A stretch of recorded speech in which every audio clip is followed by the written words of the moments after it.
Boa noite.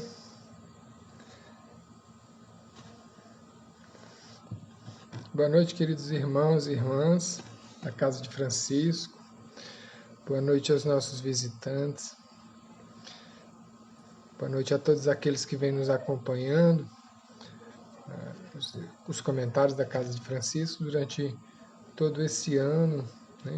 Nesse processo da pandemia tem sido algo muito rico. Lembrando sempre que todas as noites, né, entre 8h30 e 9 horas, a gente está fazendo esse comentário, a não ser na sexta-feira, que começa às 9, né? Mas todos os dias às 8h30. E esses comentários têm sido muito enriquecedores para todos nós, inclusive para a gente que precisa estudar um pouquinho para falar para vocês. Na noite de hoje, boa noite a todo mundo que está entrando. Na noite de hoje a gente vai estar falando sobre um tema que já foi falado outras vezes. Eu acho que depois de um ano a gente tendo esses encontros diários, não tem como a gente não estar repetindo alguns temas. Mas sempre que a gente vai falar sobre esses temas, tem coisas diferentes, né? Pessoas diferentes vão falar coisas diferentes, de uma forma diferente. E até mesmo a gente, se a gente vai falar depois de alguns meses, a gente já não fala do mesmo jeito que a gente já estudou e já viu de uma forma mais enriquecida. Né? A gente vai estar falando hoje sobre o capítulo 5, né, do Evangelho segundo o Espiritismo, itens de 6 a 10, causas anteriores das aflições. Quando a gente fala de causas anteriores, né, a gente, semana passada, a gente fez outra live e a gente falou das causas atuais. Hoje a gente vai falar das causas anteriores. Quando a gente vai falar de causas anteriores, a gente vai falar, na verdade, a gente vai falar sobre a doutrina das vidas sucessivas, né? Ou a doutrina da reencarnação. Né? Essa é a base, né, das causas anteriores das aflições. Né? E aí quando a gente começa a pensar nessa questão dessas aflições que a gente sofre nessa vida, mas que aparentemente não tem uma causa identificável nessa vida. Né? Tem muita coisa que acontece nessa vida, ou com a gente, ou com pessoas, outras, que a gente fica pensando assim, como é que pode, né? Assim, o que isso tem a ver com a vida da pessoa, né? Se tudo tem uma causa, né? Por exemplo, bebês que nascem com defeitos genéticos, né? Ou com paralisia cerebral, né? O que ela pode ter feito nessa vida que vai ter causado isso, né? Que vai ter tornado ela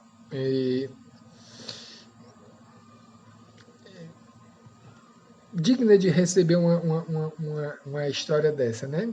Acidentes que possam acontecer, né? Perdas de entes queridos, por exemplo, perdas muito quando a gente é muito jovem, né? Que perturbam muito a vida, doenças incuráveis, né?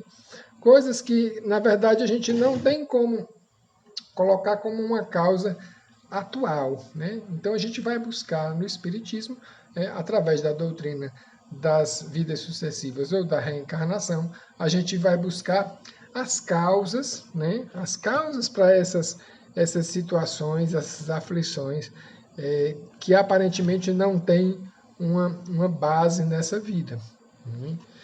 A gente tem que lembrar também que assim, a doutrina das vidas sucessivas ou doutrina da reencarnação não é uma criação do Espiritismo. Né?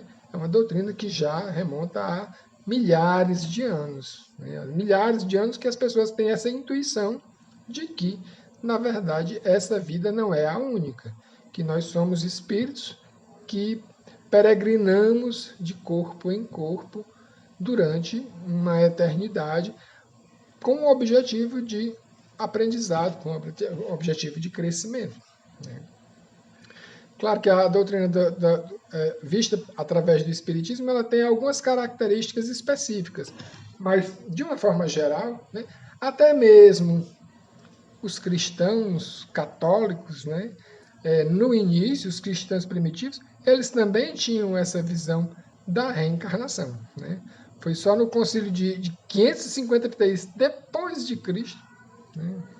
O concílio de Constantinopla, através do imperador Justiniano, que decidiram, né, decidiram que a crença na reencarnação não era algo que fazia mais parte da igreja e foi proibido. E aí começou as perseguições, né, para que essa doutrina não tivesse mais, fosse mais parte da doutrina da Igreja Católica. Mas os cristãos primitivos, eles tinham essa visão, né? Então, assim, todo efeito tem uma causa, e se essas causas não estão nessa vida, a gente precisa ir buscar na outra, né? Por quê? Porque tudo que a gente faz tem consequências, né? Lei das causas e consequências. Então, assim, todas as coisas que a gente planta, sejam do bem, sejam do mal, né, vão ter consequências. E essas questões são a causa da gente viver num mundo de expiações e provas. O que é um mundo de expiações e provas? É o tipo de planeta que nós vivemos. Um tipo de planeta que a gente reencarna para passar por algum tipo de prova. Esses sofrimentos que a gente tem nessa vida, na verdade, eles podem ser de dois tipos. Eles podem ser expiações por erros que nós cometemos em outras vidas passadas. Coisas que nós fizemos e que deixaram marcas no nosso perispírito e que agora, no nosso processo de desenvolvimento, no nosso processo de evolução, precisa a gente passar por algum tipo de provação, de algum tipo de expiação, para que a gente possa se libertar daquela culpa, ou daquele remorso, ou daquela falta que nós cometemos. Ou também a gente pode vir com algum tipo de sofrimento, com algum tipo de situação, como uma prova, né? Como algo que serve para que nós nos desenvolvamos. Algumas vezes a gente vem com algumas dificuldades, nasce numa determinada família, nasce numa determinada condição social, não como uma forma de punição, mas como uma forma de facilitação para a nossa missão. A gente vai ter uma missão, e nessa missão a gente precisa de algum tipo de característica de personalidade que só a gente passando por aquelas situações na infância, na adolescência, né, vai fazer com que a gente possa desenvolver na nossa personalidade aquela força, aquela determinação, aquela situação de força que a gente precisa. Então, alguns dos sofrimentos que a gente passa, principalmente na infância, na adolescência, são formas da gente, como eu vou dizer assim, de engrossar o couro, porque a gente precisa fazer alguns tipos de coisas na nossa vida, algumas missões, que a gente precisa de alguns aprendizados, né, mais fortes durante esse tempo. E aí vem esses sofrimentos, né? Uma das coisas interessantes nessa ideia da doutrina de reencarnação, de que a gente é um espírito imortal que vem passando por diversas vidas, é que a gente pode compreender de uma forma mais clara aquilo que aparentemente são coisas injustas. Tipo assim, algumas pessoas nascem bonitas, outras nascem feias. Algumas pessoas nascem ricas, outras nascem pobres. Algumas pessoas nascem em países hiperdesenvolvidos que elas vão ter tudo nas mãos. E outras nascem em lugares assim, extremamente miseráveis e sem nenhuma condição de desenvolvimento. Aparentemente isso é uma injustiça, mas, na verdade, tudo isso está dentro desse processo de provas e expiações. Está dentro dessas necessidades do espírito para se desenvolver. E isso se dá, na grande maioria das vezes, pelo menos para os espíritos que têm algum tipo de evolução, se dá por escolha. o próprio espírito, né? Se ele tiver algum tipo de consciência, se ele tiver algum nível de consciência, ele tem uma certa liberdade de escolher aquelas provas que ele vai passar, de escolher aquelas situações que ele vai, pelo menos a princípio, passar, para poder se desenvolver e evoluir. Né?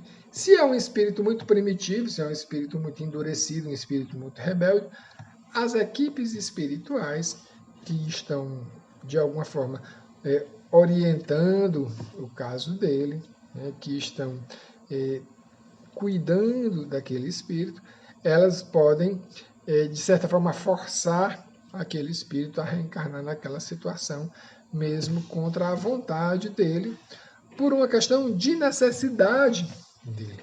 Né? E como ele não tem um nível de consciência onde ele possa utilizar do livre-arbítrio dele de uma forma adequada, vão utilizar por ele. Né? Então vai deixar de ser um livre-arbítrio. Né? Então, assim, o importante não é que a gente sofra ou não sofra.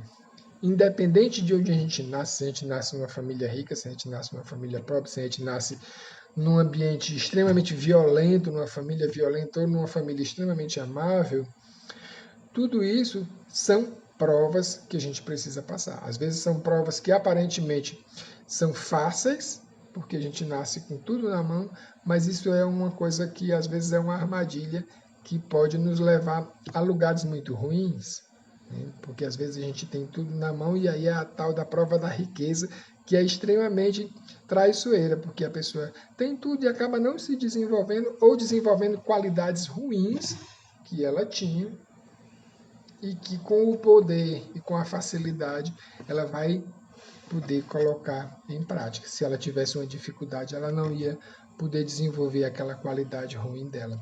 Então, assim, isso é sempre muito relativo. Né? E tudo isso tem a ver com a questão de como é que a gente passa por esses sofrimentos.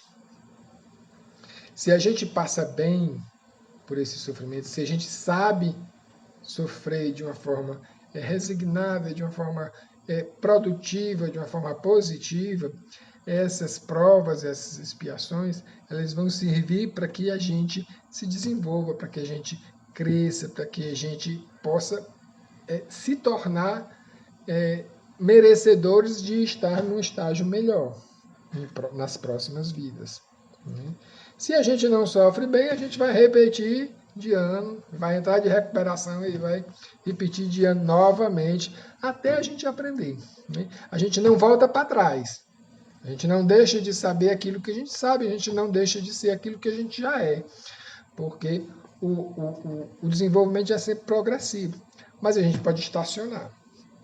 Se a gente não aprende com o sofrimento, se a gente não cresce com esse sofrimento, a gente vai estacionar ali e vai sofrer a mesma coisa uma vez, duas vezes, três vezes, até aprender. Né? Então, assim, como a gente sofre, se a gente sofre bem ou se a gente sofre mal, tem tudo a ver com esse processo evolutivo. Né? Que a gente pode e a gente deve crescer, porque senão a gente vai continuar reencarnando nesse planetinha aqui de provas e expiações, passando por todas essas situações difíceis que esse planeta traz. Existem outros planetas mais desenvolvidos em que a gente não vai ter que passar por tantas situações vexatórias como a gente passa nesse. Né? Mas enquanto a gente não tiver crescido e se desenvolvido o suficiente, a gente vai estar novamente voltando aqui até que a gente possa ter aprendido todas as lições, nos purificado ao ponto de a gente poder ser merecedor de estar num lugar mais positivo, né? Mais suave, numa vida mais tranquila, sem tantas atribulações. Né? É um processo longo, é um processo de vidas e vidas e vidas, que a gente precisa aprender a cada dia a observar e a tomar consciência desse processo. Um grande abraço a todos, um grande beijo. Espero que a gente possa voltar a se reencontrar pessoalmente em breve. Tchau, beijo.